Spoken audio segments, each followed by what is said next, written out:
반갑습니다. 오늘 공부는 탐욕이에요. 탐욕. 다 아시죠? 탐욕은 버려야 된다는 거 다 아시죠? 탐욕.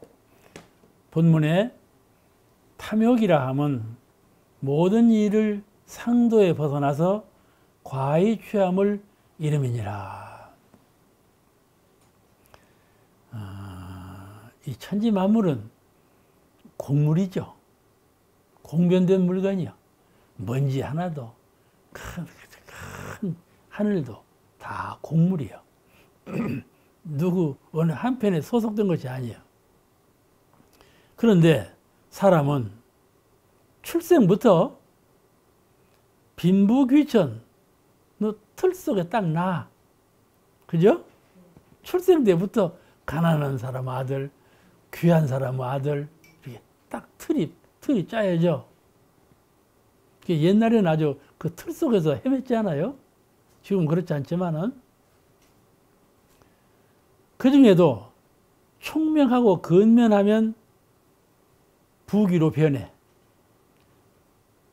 아주 그 가난하고 빈천한 틀 속에 태어났어도 총명하고 근면하면 나중에 부귀로 변해.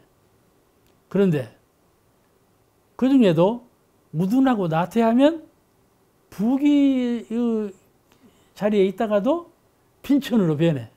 그죠? 빈천으로 변해. 이런 변화가 온다 이 말씀이죠. 이러한 현상을 인과의 진리라 그래요. 딱 태어날 때 빈천, 부귀 빈천으로 딱 태어나. 그런데 살다 보면 빈천한 사람이 부귀한 사람으로 변하기도 하고 부귀한 사람이 빈천한 사람으로 변하기도 하고, 이것이 전후생을 통한 인과의 원리예요. 인과예요. 그런데 이것이 다 인과의 진리 세계인데, 그 가운데 지혜로운 사람은 만생령의 평등 원리를 생각해서, 만생령은 평등하다. 빈부귀천이 본래 없고 다 평등하다. 이것을 깨닫고 믿어. 알고 있어. 지혜로운 사람은. 그래서 자기보다 빈천한 사람을 배려해. 응? 배려해.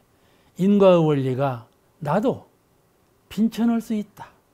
알기 때문에, 믿기 때문에, 또 배려해주고 해시해주고 은혜를 심어주면 반드시 보응이 있다.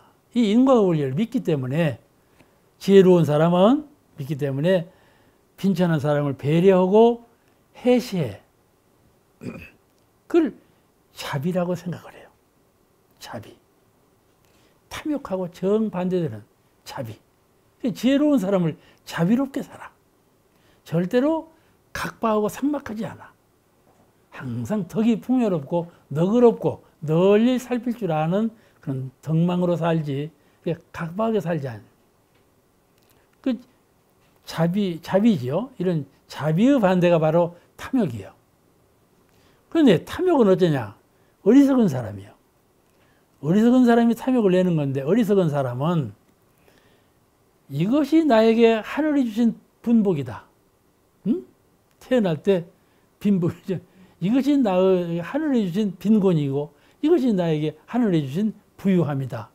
또 귀함이고 천함이다. 이렇게 생각해요. 어리석은 사람은 그렇게 생각을 해요. 아시겠죠? 네. 하늘이 주신 분복. 천복을 누려라. 뭐 그런 거 하지 않아요. 또 어떤 사람들은요, 이걸 따지는 거야. 이렇게. 사주팔자로. 천고가 몇이 들고, 천복이 몇이 들고요. 이 고정적인 이 사고. 이렇게 되면 안 돼요. 모든 것을 변하는 인과의 세계에서, 모든 것이 변하는 인과의 세계, 진급, 간급이 되는 세계에서 한순간도 그대로 있지 않아. 진급이 되고, 간급이 되고. 진급되는 것 같다가도 간급이 되고, 간급되는 것 같다가도 진급이 되고. 변하는 이 세계에서 고정관념을 딱 갖고 있어.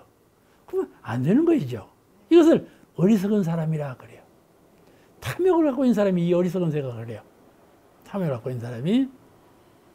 어리석은 사람은 이것이 나에게 하늘이 주신 분복이다 생각하고 그 분복을 나눌 줄을 몰라. 그래서 교만해. 지혜로운 사람은요, 교만해요. 자기만 아는 거 알고 있고, 자기만 뭐 권위가 있는 것 같고, 자기만 높일 줄 알고, 다른 사람은 그냥 무시해보고, 경홀히 알고, 교만해요. 또, 탐욕하죠. 뺏어가. 자꾸 창고에다 막 채우고, 그러단 말이죠.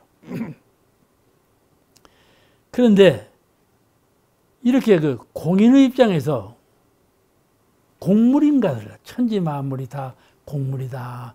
나도 곡물인데, 내 육군도 곡물인데 항차 세상 만물이 곡물이 아닌 것이 어디 있겠어요? 공인의 입장에서 곡물인 것을 자각하고 평등하게 사용하는 거, 응? 아시겠죠?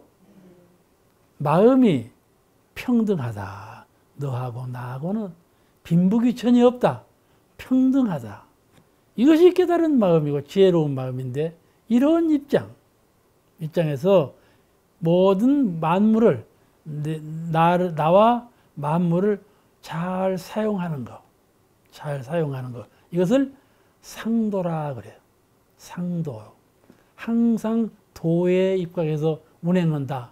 상도. 여기 나오죠? 아까 본문에 탐욕이라 하면 모든 일을 상도에 벗어나서 과에 취함을 이름이니라. 그 상도, 항상 상자, 돌이란 도자. 상도를 벗어나 과에 취하면 이것을 그러니까 항상 정신의 세계에서 평등을 자각해서 그런 이념을 표준으로 해서 그 은혜를 나누고 또는 분발을 하고 이렇게 생활하는 것이 상도다 그 말이에요. 상도예요. 근데 상도 생활을 벗어나 과불급이죠. 과불급. 취할 때 과히 취하고 취하지 못할 때 과히 억울하게 생각하고 억울하게 생각하고 자기를 너무 낮춰 생각하고 비열한 마음을 갖고 이런단 말이죠. 상도를 아는 사람은 그러지 않아. 빈곤해도 상도의 표준에 의해 살고 부유해도 상도의 표준에 의해 살아. 그는 정신적으로 평등 이념이 살아있는 사람이에요. 현실적으로는 평등치 않지만 왜 평등치 않는가? 지혜로 총명하고 부지런한 사람은 부유할 수밖에. 총명하고 부지런한 사람은 귀할 수밖에. 그러지 않습니까? 그건 당연한 이치지요. 그런데 부귀 빈천을 상대적으로 자꾸 보는 안목을 가지면 안 돼. 정신의 세계에서는 평등 이념으로 소화할 줄 알아야 한다. 평등 이념으로 소화할 줄 아는 사람, 그 사람이 상도를 아는 사람이다 그 말이에요. 그래서 이 탐욕심을 내면 어떻게 되는가? 탐욕은 물질을 향한 눈을 부릅뜨게 해요. 탐욕심이 있으면 물질을 보면 눈이 부릅떠져. 저걸 어떻게 내가 가져왔고. 또 정신을 향한 눈을 감아버려. 탐욕을 갖고 있으면 정신 향한 눈은 감아버려. 누가 무엇을 허락해서 눈 딱 감아버려. 어디 나가자 해도 눈 딱 감아버려. 왜 그런 거니? 거기 갔다가는 내 돈 다 갈라가라고? 이렇게 생각한단 말이에요. 이렇게 생각을 이렇게 해.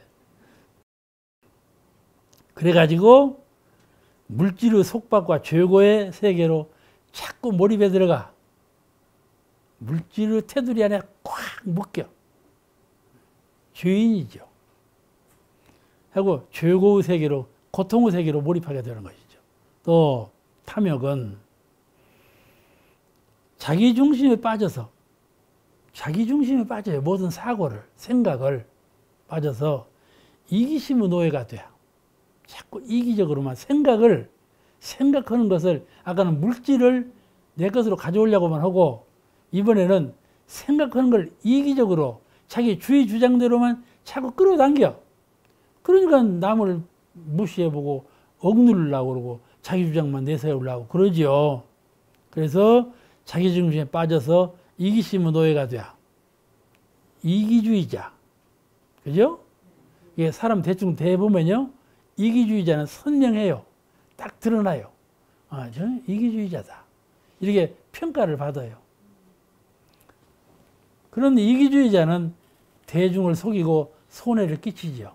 대중에게 손해를 끼쳐. 그 다음에 나. 탐욕과 나. 나는 나태한다 그 말이에요. 나태한. 게으르다 그 말이에요. 본문에 나라 하면 만사를 이루려 할 때에 하기 싫어함을 이름이니라. 간단하구만. 하기 싫어? 하기 싫어요. 하기 싫은 일 많죠? 자, 그러면 그 하기 싫은 것을 좀 분석해 보십시다. 사람은 출생할 때부터 아주 무겁고 수고로운 짐을 지고 있어요. 그죠? 무거운 짐을 졌어. 출생할 때부터. 하고 막 울고 태어나는 거예요. 그래서.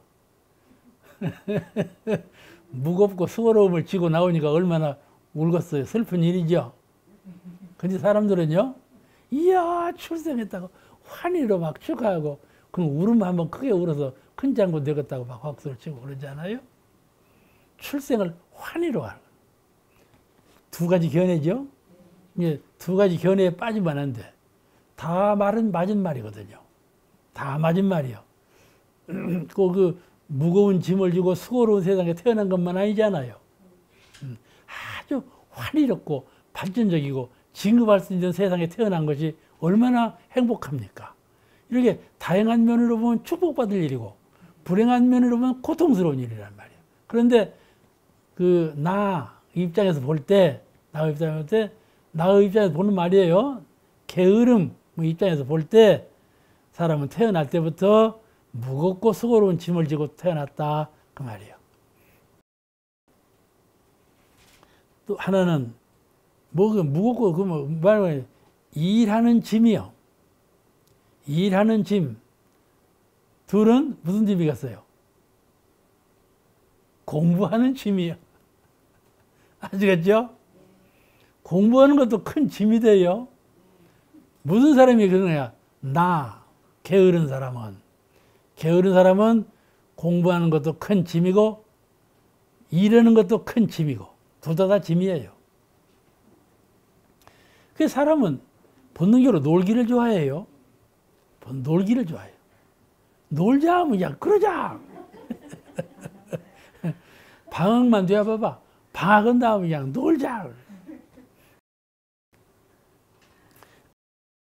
근데 하기 싫은 거, 만사를 이루려 할 때 하기 싫어하면 이름이니라.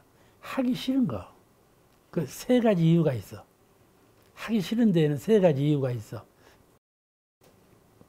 하나는 앞을 전망하는 희망이 없어. 전망하는 희망이 없어. 그럼 하기 싫죠. 대종사께서 희망이 끊어진 사람은 부처님도 구할 수가 없다. 응? 희망이 살아나야, 자기 희망이 살아나야 능히 제도를 받는다. 그런 말씀이 세종경에 나와요. 희망이 없는 사람. 이 사람은 하기 싫은 거예요. 또 둘은 전생부터 길들여온 업력, 근기죠. 업력이 일이나 공부에 하기 싫은 마음이 자꾸 나는 것은 전생에도 그랬던 거야. 일이나 공부에 자꾸 하고 싶어서 해온 분은 하고 싶은 마음이 나. 전생부터 자꾸 하기 싫어. 놀고 싶고. 그런데 길들인 사람은 후생에 와서도 꼭 급발자야. 그래서 사주팔자가 통하는 거예요. 전생에 지은 업력이 있기 때문에 사주팔자를 보는 거예요. 그죠? 그 사주팔자 무시할 수가 없는 거예요. 내가 아까는 아무것도 아니라고 해놓고 이번에는 또 무시할 수가 없다. 그게 양면성이 있다니까 항상. 전생부터 들여온 업력 때문이고, 그 해온 버릇 이걸 고쳐야 돼요. 고쳐야 돼. 그 다음에 셋은 안 되는 일을 당해서 백절불구로 용맹심이 없기 때문에 안 되는 일을 당하면 백절불구로 뚫고 나가야 되는데 그걸 해야 하는데 그것이 없어. 안 되는구나. 안 되는구나 하고 포기해버려. 쉬어버려. 그래, 쉬기 쉽죠? 얼마나 짐이 되고 무겁다고요. 무거운 짐이죠. 안 될 때. 그런데 이 공부나 사업 간에 안 될 때 그때 있어요. 또 일과 공부가 안 되는 것은 그 원인이 일과 공부에 있지 않아요. 응? 이 일 안 되네. 이 공부 못하면 끝내. 그죠? 이 공부 못하겠네.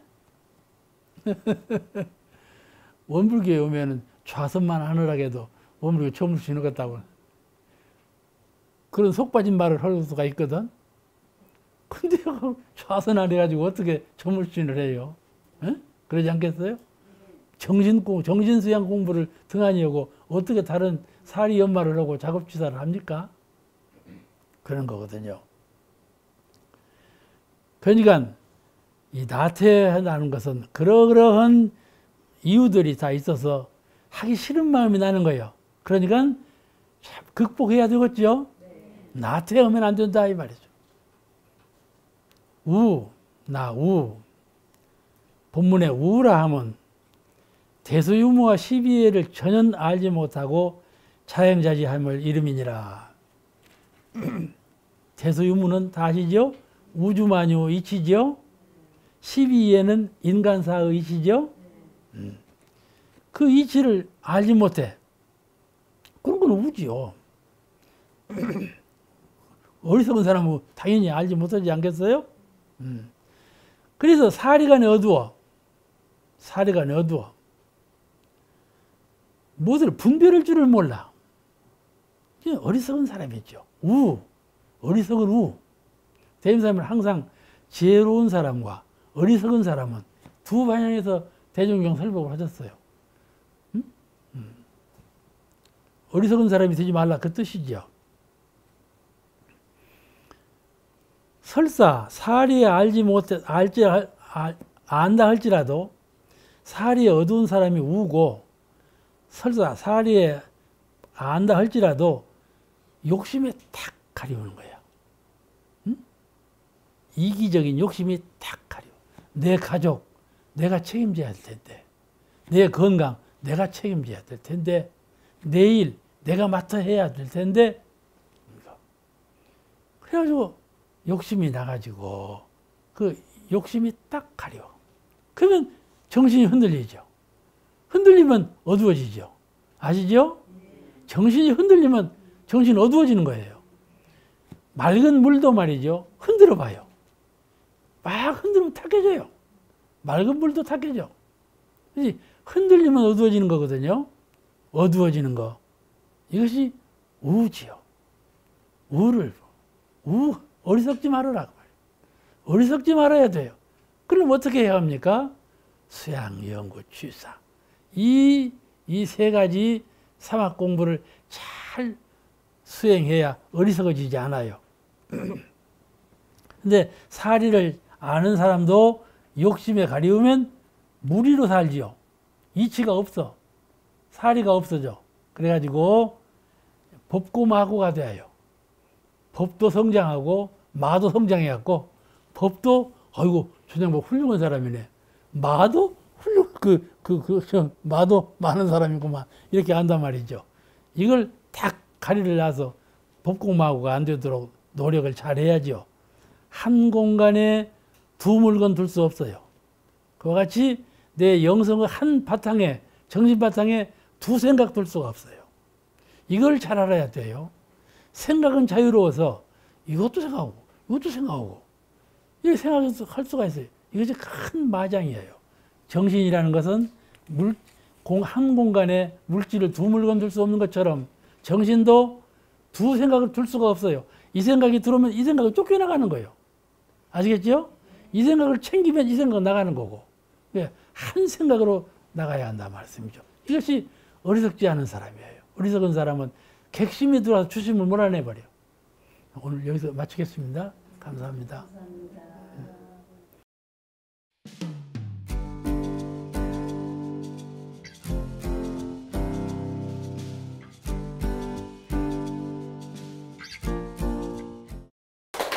반갑습니다. 오늘은 제6장 인생의 요도와 공부 요도에 관한 말씀을 드리겠습니다. 이 본문이 문장이 참 짧게 되었어요. 그래서 한번 같이 봉독한 연후에 설명을 드리는 것이 좋겠습니다. 같이 봉독하시겠습니다.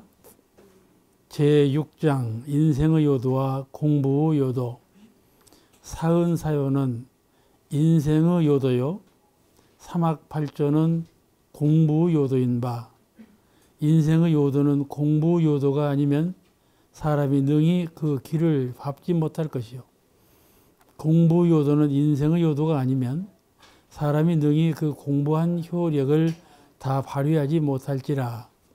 이에 한 예를 들면 그 관계를 말한다면 공부 요도는 의사가 환자를 치료하는 의술과 같고 인생의 요도는 환자를 치료하는 약재와 같나니라 그러셨어요. 짧지요?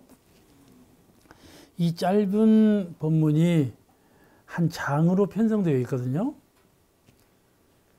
그만큼 의미가 중요한 거죠.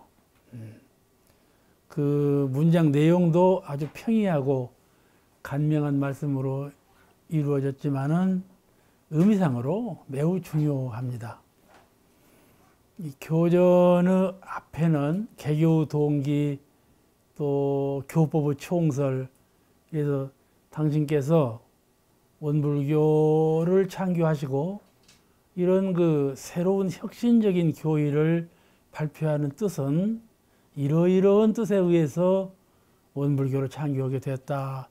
그런 의사를 피력하셨어요.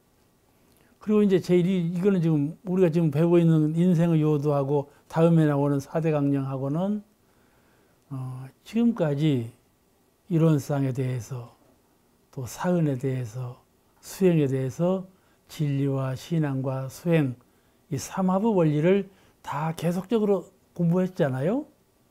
이 공부하신 것이 서로 어떻게 관계를 맺고 있는가, 서로 어떻게 비추어지며 어떠한 효력을 발휘하고 있는가에 대해서 결론적인 말씀이 없었다 말씀이죠. 그래서 인생의 요도와 공부 요도는 결어예요.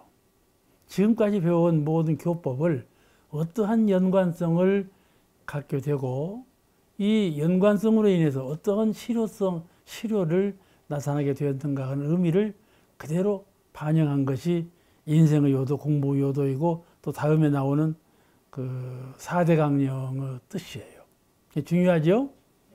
그러니까 인생의 요도, 공부 요도의 의미를 잘 이해하지 못하고 투득하지 못하면 사은과 사막을 연결지을 수가 없어요. 또 이론상과 사은, 이론상과 사막에 대해서 연결을 지은 가운데 수행과 신앙을 만족하게 할 수가 없다. 그런 말씀이죠. 이 연결을 잘해요. 왜냐하면 범불교는 원불교뿐만 아니라 불교와 불교를 인연한 모든 범불교는 법의 종교예요. 법으로 마음과 진리를 가르쳐서 그 마음과 진리를 통해서 생사고락을 해결하고 이 가정과 세상을 평화 안락하고 평등 자유한 그런 원만한 낙원 세계로 향도해 가는 그런 의미를 갖고 있는 종교거든요. 이게 법이 중심이 된 종교예요. 그리고 법이 중심이 되었는지라 마음과 깨달음, 마음과 이 각과 깨침과 마음이 아주 중요한 부위를 차지합니다. 그러니까 원불교에서 설법을 들을 때는 마음에 관한 말씀을 많이 하죠. 진리에 관한 말씀을 많이 하고 깨침에 관한 말씀을 많이 하게 되는 것은 불교의 기본이 그래요. 불교의 기본이 타종교와 다른 점이 그 점이에요. 마음으로부터 출발하고 깨달음으로부터 출발하는 종교가 불교예요. 그래서 이 법과 법의 연관성, 또 법과 마음의 연관성, 또 법과 진리의 연관성, 이 연관성에 관한 이해를 잘해야 그래서 마음과 법이 중심이 된, 깨달음이 중심이 된 종교를 이루게 되었구나 하는 것을 이해할 수가 있습니다. 이 관계성을 잘 이해하면 타력신앙에 의존하던, 지금 과거 종교는 거의 다 타력신앙이죠. 타력신앙이에요. 무조건 부처님께 의존하는, 부처님께서 우리에게 은혜와 위력과 모든 해시를 주시는, 그 혜택을 주시는, 자비은덕을 주시는, 그러므로 부처님을 신봉하고 부처님께 기도하면 모든 것이 다 이루어진다고 하는 내용의 교화. 또 서구 종교로 말하자면 하나님이죠. 신이죠. 신에 의지해서 신께 기도하고 신께 구하면 모든 것을 이룰 수 있다고 하는 그런 종교의 방향. 이게 타력을 위주로 하는 종교거든요. 그런 타력신앙을 위주로 하던 정신이 인생의요도, 사은사요, 공부요도, 삼학팔조의 관계성을 잘 이해하면 자력신앙으로 바뀌게 된다 그 말씀이죠. 타력신앙에서 그 매듭을 푸는 기본 요소는, 그 문제를 해결하는 기본 요점은 마음에 있었구나 하는 걸 알게 되는 거예요. 불교는 일체유심조도를 이뤄서 마음에 있었구나. 형상 없는 약해 보이는 마음이 이 세상에서 가장 강한 강자요. 어두워 보이는, 흔적이 없고 어두워 보이는 마음이 이 세상에는 가장 밝은 해명이다 그런 말이죠. 마음은 형상이 없으나 닦으면 총알도 범하지 못하는, 총알도 뚫지 못해요. 그렇게 강한 거란 말씀이죠. 금강보다도 더 강한 것이 우리 정신이요, 우리 영혼이요, 마음이다 그런 말씀이에요. 이런 그 마음을 중심으로 한 큰 변혁이 일어나죠. 밖으로만 구할 것이 아니라 그 실은 안에 내재해 있었구나.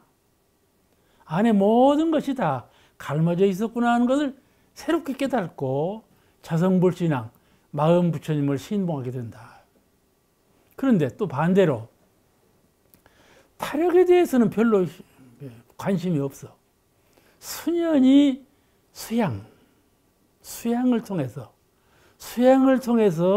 옛 스승들이 해왔던 신통이나 이변이나, 이 산을 이 산으로 옮기라면 산이 옮기고, 물을 거꾸로 올리면 물이 거꾸로 올라오고, 다른 사람은 마음을 다 뚫어보고, 전생과 후생사를 다 관해 알고, 이런 아주 능한 지혜. 그러니까 어디서부터 오는가 하면 수양에서 온다. 정신 수양. 이제 수양이 가장 기본이야. 그래서 자력 위주 믿음을 갖고 자력 위주 종교를 마음에 들어. 무슨 마음에 들어 그 종교가. 나는 이 종교가 제일 마음에 든다. 오게 돼. 그리고 자력 위주 종교를 신앙하던 분이 이 인생의 요도와 공부 요도의 관계성을 잘 깨닫고 보면 자력만이 큰 힘이 아니고, 자력만이 출발점이 아니고, 온누리 법신불 사은 전 우주를 관리하는 이론상의 진리, 법신불 이론상의 진리, 그 진리를 또한 밖으로 신봉하게 된다 그 말씀이죠. 안으로 자신불, 자성불만 믿는 것이 아니라 밖으로 사은 부처님, 이론상 부처님을 신봉하게 된다 그런 말이에요. 그래서 자력과 타력을 병진하는, 자타력 병진 신앙이라고 그래요. 좀 어렵죠? 자력과 타력을 병행하는 병진 신앙. 이 신앙을 원만한 신앙이라 그래요. 타력에만 의지하지 않고 자력에만 의지하지 않고 자타력을 병진하는 이 신앙을 원만한 신앙. 그래서 이론상을 내세우신 것이요. 이론상이 아니면 자타력 병진 신앙을 이끌 수가 없어요. 모든 대중은 신이면 그뿐이에요. 서양 사람들은요, 신을 부정만 안 하면 우리 종교 같다 이렇게 인정을 할 만큼 신에 몰두해 있어요. 그런데 이런 관념이 오늘 이 인생의 요도와 공부 요도를 절실히 깨닫게 되면 그 자력을 인정하게 된다, 그런 말씀이죠. 자력을 인정하게 된다. 모든 것의 출발점은 자력이라는 것을 새롭게 인정하게 되는 날이 와요. 그래서 종교가 이념에 그치지 않고, 이념적인 면에 그치지 않고 이념을 실천하는 실용주의 종교로, 이 세상이 참 괴롭다. 괴롭죠? 안 괴로운 양반 손 들어봐봐. 즐거운 것도 금방 괴로움으로 표현해버리네. 유상으로 보이는 것도 금방 무상으로 그냥 허망해버리고. 허망하게 한이 없잖아요. 그렇게 수고롭게 일하고 그렇게 많은 지혜를 굴려서 생각하고 힘써 일해 오던 것이 한순간에 다 소멸되어 버리잖아요. 허망하게 한이 없는 것이 인생이란 말이죠. 그런데 그러므로 이 세상은 안 돼. 이렇게 짧고 어둡고 곧 변해버리는 세상은 안 돼. 영원히 변치 않는 저 세상이 있다. 높은 세계의 세상이 있다. 그리로 가자 하는 것이죠. 그리로 가자. 거리에 가서 태어나자. 얼마나 간단해요. 쉽지요? 간단하고 그냥 그렇지가 않아요. 그렇지가 않아요. 그런 세계는 따로 없어요. 환상의 세계죠. 만약에 그런 세계에 간다면 여러분 좌선해 보셨죠? 입정산매에 들어갈 때 어쩌던가요? 그 세계예요. 깊은 잠에 들은 것 같은 그런 세계예요. 값이 있습니까? 아무런 값이 없어요. 오늘 그 얘기예요. 오늘 그 말씀이에요. 최종적으로 이렇게 딱 결론 지어서 아주 간명하게 쉽게 하신 말씀이지만은 의미를 잘 생각해 보면 이런 뜻이었구나.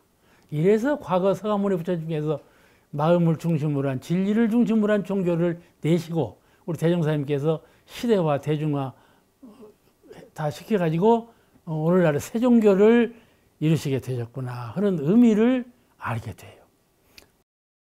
그래서 이런 요새 그 과학적인 사회적인 생활도 실용주의로 돌아가지 않아요.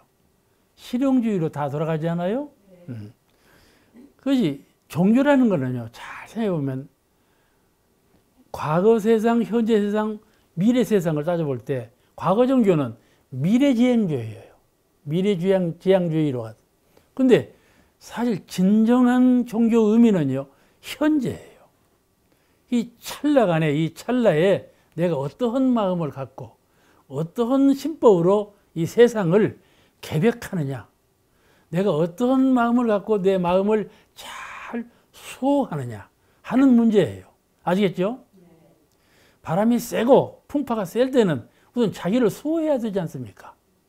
자기의 심령, 자기 영성을 잘 수호할 수 있는 실력을 갖추는 일하고, 경계에 당해서 신법을 어떻게 씀으로써 지혜와 광명과 은혜를 잃지 않고 오히려 창조하고 건설적으로 향도에 갈 것인가, 이 문제가 가장 중요하다, 그런 말이죠. 후생에 어떻게 될 것인가가 문제가 아니고 전생에 내가 어떻게 살았는가가 문제 될 것이 없다. 현재 내가 어떻게 마음을 수호하며 어떻게 마음을 쓸 것인가가 가장 문제가 되는 거, 이걸 가르치는 종교가 가장 앞으로 미래 종교의 핵심 요소다, 그런 말씀이죠. 그러겠죠? 네. 그러면 과학적인 세계도, 과학적인 사회 세계도 실용주의로 변했어요. 실용주의로. 현재 나에게 평화와 평등과 자유와 행복을 줄 것이 무엇인가, 이것이 가장 핵심이에요. 남에게 피해를 주지 아니하고 자기가 평등, 자유, 행복 의식을 갖을 수 있는 것, 이걸 가장 중요시하는 사회로 자꾸 변화되어 가지 않아요? 그건 무슨 의미인가 하면 현재를 중심으로 한다, 그런 말이에요. 과학적인 사회도 종교적인 그 가르침도 현재를 중심으로 하는 방향으로 돌아간다. 그걸 우리가 잘 이해해야 돼요. 그러므로 공부는 미룰 것이 아니잖아요. 그러죠? 네. 공부는 참 미룰 것이 아니야. 그리고 후회할 것도 없어요. 아, 내가 왜 전에 그 좋은 시절을 이렇게 허망하게 보냈노? 아, 죽으면 임박해 오고, 이거 큰일 났구나. 그럴 것도 없는 거예요. 어떤 양반은 죽는 걸 연마하는 거예요. 숨을 안 쉬고 죽어버렸거나, 단식으로 죽어버렸거나, 그렇게 연마를 하는데, 죽음이 고통이 있으니까, 그런 일이 아니라, 천하멍청이죠. 그런 멍청이가 어디 있어. 그러니까, 그런 멍청이가 안 되려고 지금 우리가 공부를 하는 것이니까, 이렇게, 이 장은, 그러한 면을 잘 혁신해서 방향을 잘 잡아주신 말씀이 수록되어 있어요. 그 이제 지금까지 모든 강의를 통해, 제가 하던 강의를 통해서 우리는 원불교 교리의 근간을 이루는 이론상, 원불교 교리 이루는 근간을 이루는 사은사요, 또 근간을 이루는 삼학발조, 이 진리, 신앙, 수행의 3방향에서 여러 가지 공부를 했어요. 그죠?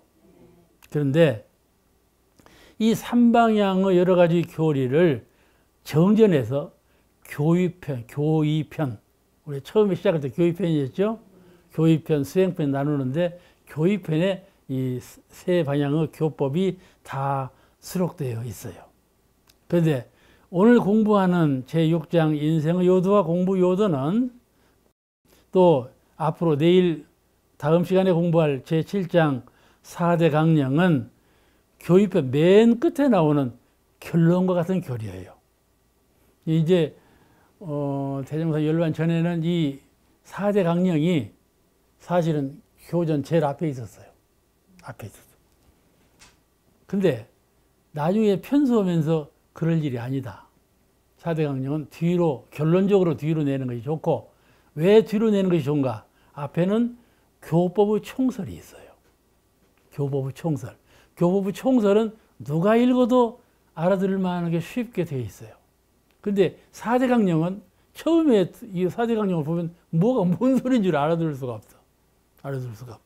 결론적인 것을 미리 앞에 내놓으면 좋을 것 같아도 그렇지 않아요. 다 순서가 있잖아요. 그래서 교법의 총설, 개교 동국이 앞에 있으니만큼 이 4대 강령은 뒤로 물러난 겁니다. 또 뒤로 한 것은 그만한 의미가 있는 거예요. 요즘에 교육자 간에도 도로 앞으로 내놔야 한다. 그 주장하는 분이 많이 있어요. 그런데 그렇지 않습니다. 어른들이 다 공의에 거쳐서 이렇게 된 것이니까는 그렇게 이해를 하세요. 여러분도 아마 그런 말씀 언젠가는 들으실 거예요. 그 4대 강령이 앞으로 나와야 한다고. 그래서 대종사님께서는 교리를 설명하시면서, 당신의 법을 설명하시면서도 요약하면, 이런 말씀을 많이 했어요. 요약하면. 허두에는 어리석은 사람은, 지혜로운 사람은 이렇게 서두를 내놓고 설법하신 일이 많고, 뭘 일을 함축성 있게 알아듣게 연관성을 위해서 결론적으로 말할 때는 요약하면, 그 내역을 말하면, 이런 말씀을 자주 쓰셨어요. 근데 이 인생의 요도, 공부 요도는 이런 여러 가지 삼화부 원리를 요약한 거예요.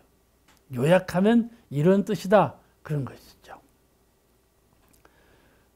또 결론으로 매듭 짓는다면, 지금까지 해온 여러 가지 교법을 결론적으로 매듭 짓는다면 어떻게 정리할 수 있겠는가? 그 교법을 다시 한번 정리한다면, 간단하게 함축시키고 정리한다면 그를 인생의 요도, 사은사요, 공부요도, 삼학팔조로 결론을 내셨다. 그런 말씀이죠. 아시겠죠? 네. 우리가 살고 있는 세계 인구는 참 많죠?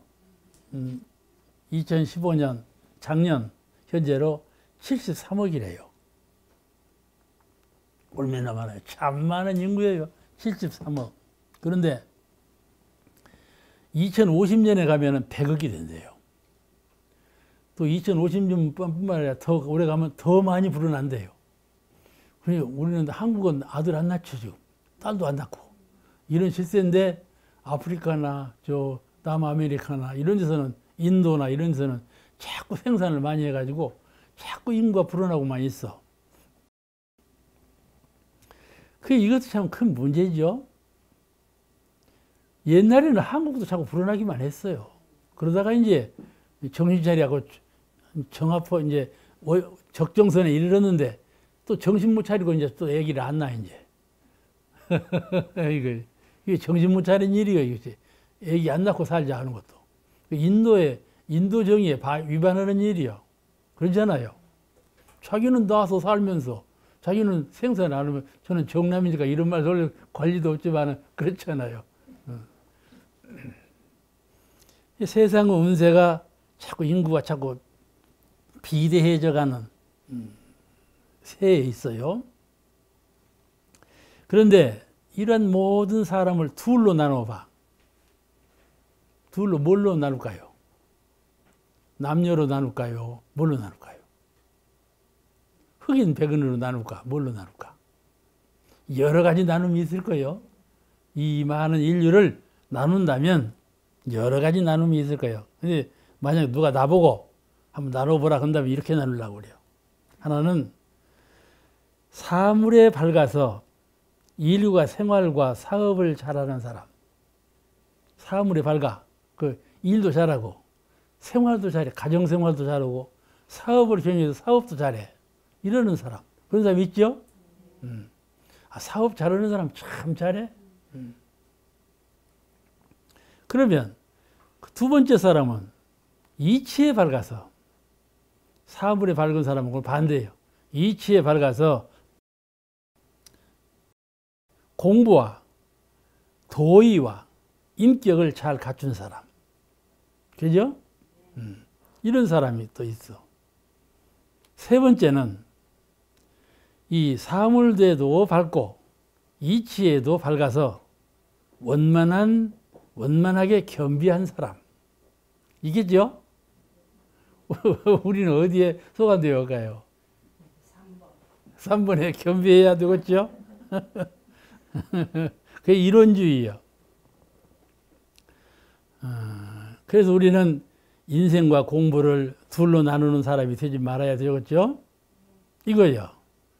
인생의 요도 사은사요, 공부요도 삼학발조. 이 두 가지 방향을 잘 조화롭게 아우르면 이 세 번째 인물이 되는 거예요. 그렇겠죠? 종교도 그렇고 사회도 그렇고 다 그렇게 된다, 그런 말씀이죠. 그게 이제 그런 내용으로 하신 말씀이에요. 여기 그 본문에 밝힌 대의를 조금씩 생각해 보겠습니다. 첫째는 사은사요 신학문을 인생의 요도로 하고, 그렇게 정론을 지었죠. 앞에는 이런 말씀이 없었어요. 사은사요 신학문을 인생의 요도로 하고, 이거 처음 나오는 말이에요. 인생의 요도. 또 삼학팔조를 공부 요도로 한다. 이게 선언하신 말씀이에요. 그래서 인생의 요도와 공부 요도가 새로운 말씀으로 나왔어요. 그죠? 사은사요는 신학문이죠. 교리도에서. 그는 인생의 요도고, 삼학팔조는 수행문인데 그는 공부 요도다, 그런 말씀이에요. 이렇게 딱 선언을 하신 거예요. 사람은 법신불사은의 은혜와 위력이 아니면 생존할 수가 없죠. 법신불사은의 은혜와 위력이 아니면 생존할 수가 없어. 또 사회적으로 생활할 수가 없어. 출생해서 생존하는 것도 사은이 은혜고, 가정을 갖고 생활하는 것도 사은이 은혜고, 그렇다는 말씀이죠. 또 사은사요를 인생의 없으므로 이 사은사요를 인생의 요긴한 도라 한다, 그런 뜻이죠. 인생의 요도, 인생의 요긴한 도. 그러니까 사은사요가 없으면 생존할 수가 없고 생활할 수가 없고, 그잖아요. 그래서 그걸 인생의 요도라 한다, 그런 말이에요. 또 삼학팔조. 삼학팔조의 길이 아니면 원만한 인격을 이루지 못하고, 또 궁극적으로 성불을 제중할 수가 없죠. 그렇지 않겠어요? 3대를 갖춰야 인격을 이루는 것이고 성불할 수 있는 것이고 다 그런 거 아니겠어요? 그러므로 삼학발조를 공부 요긴한 도라, 이렇게 설명을 하신 것이죠. 본문에도. 오늘 여기서 마치겠습니다. 감사합니다. 이 프로그램은 시청자 여러분의 방송교화 후원금으로 제작됩니다. 여러분의 소중한 후원이 교화 대불공을 이룹니다.